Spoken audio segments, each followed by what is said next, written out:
thinks that the religious defense in a cannabis case would have a better chance were there a popular understanding of ecology and the relationship between people and plants. And so I would say that definitely seems to be true. It's a long-term process. And left out of the discussion so far during the question period, with like the land use question, is the kind of the formal way that the courts decide these religious cases. And so they go through the burden goes back and forth. So first the burden is on the person who is saying that, hey, I'm a religious user of cannabis. So you have to prove that you're a sincere religious user. Then you have to prove that the prohibition or whatever it was that the government did substantially burdened your religious practices. So once you But nowhere does the Bible talk about getting high, God's holy anointing oil. As the rabbi said, yes, it was certainly, cannabis was a major ingredient in God's holy oil and in the incense, but nowhere does the Bible talk about getting high. No, they called it talking to God.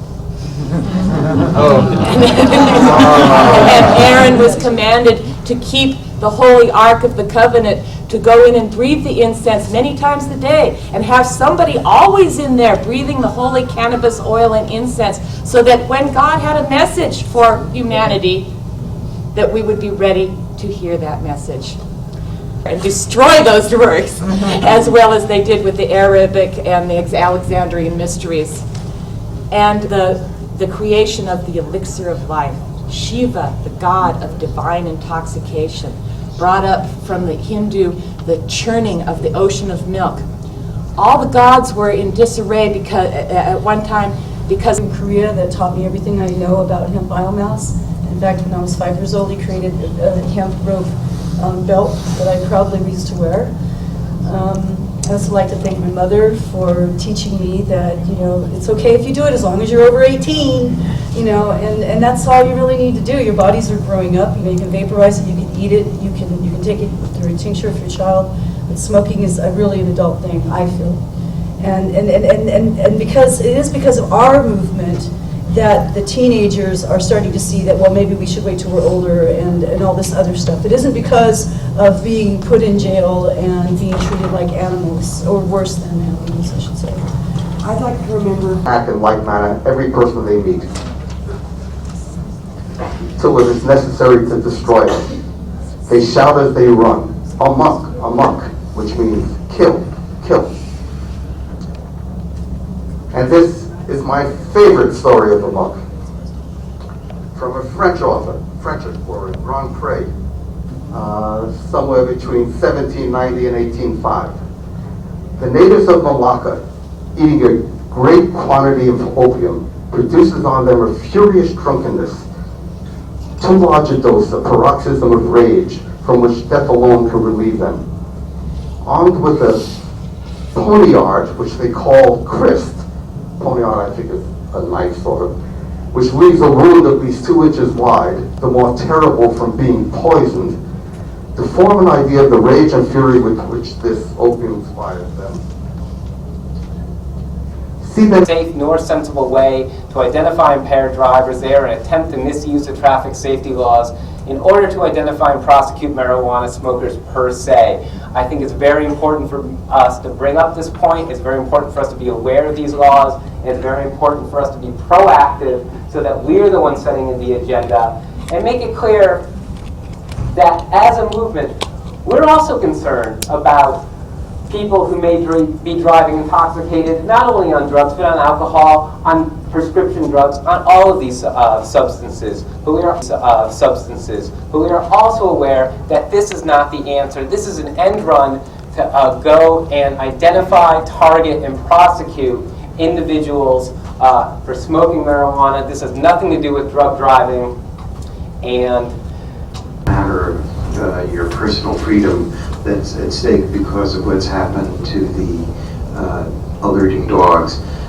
I was in an unnamed major European city in the last 2 years at a lecture on terrorism and bomb investigations, and the lecturer was a senior person from that country's Secret Service who insisted on taking the public transportation from his offices in the suburbs into the center of town where we were having our meeting. And in his right-hand suitcase was a grenade launcher, and in his left-hand suitcase were 5 different varieties of bombs that can be placed in stores, disguised as soda pops, disguised as VCRs. And these were all C4 and other explosive containing devices. They were disarmed, of course, but he gives the lecture rather frequently and does it to make a point that he can travel about 20 miles through a very major alerted European city with lots of dogs out and nobody smells a thing. Is sheer folly and a way of covering up ignorance. That the tradition in medicine is watch one, do one, teach one. And that doesn't require double-blind studies for like hernia repair, or it doesn't take double-blind studies to determine whether or not aspirin will help bring down the fever. And to make this blanket insistence is simply a form of denial and unwillingness to accept other points of view or be clinicians. So many physicians have forgotten because they've been seduced by the darker force of big farm and the monomolecular madness that we're living under.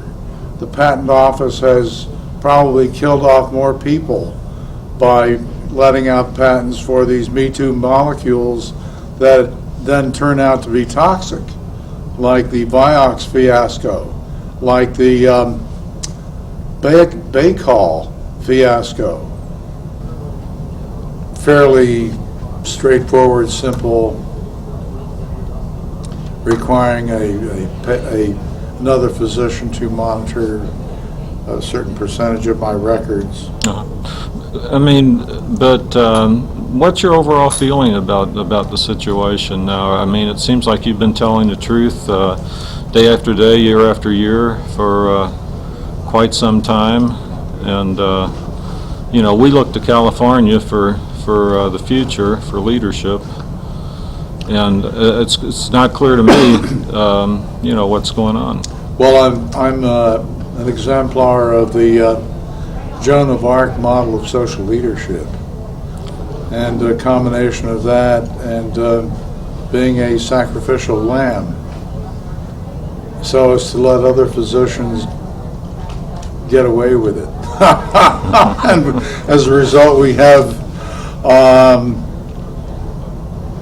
different mills are now in operation, and the number of cannabis patients that have physician statements are probably 250,000 to 300,000 Californians.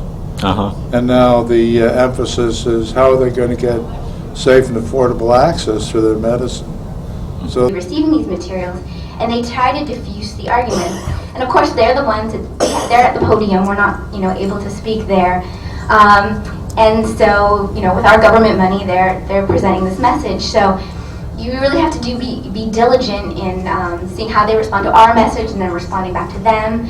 So I personally really like it. They seem really annoyed we're there, which is really fun. So I'm going to make the bold assumption here that I have the majority of the audience on face value thinking, these kind of totalitarian tactics, aren't the greatest idea. I'm just going to make that assumption. But I'm going to try to expand upon that to let you know why this is even worse of an idea than you think. Why it's even more effective and more counterproductive and actually very harmful to students.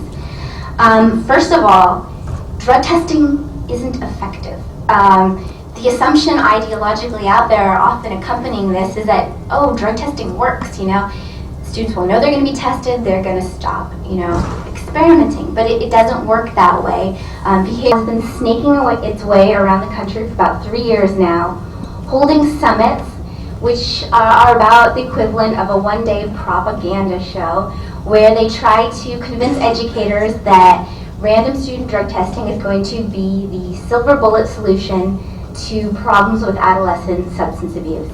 And at these summits, there's also enticements for federal funding included. Has anyone here ever been at school, or have anyone, their children or anyone they know with a random drug testing program? No, nobody? They're actually pretty rare. It's a new policy.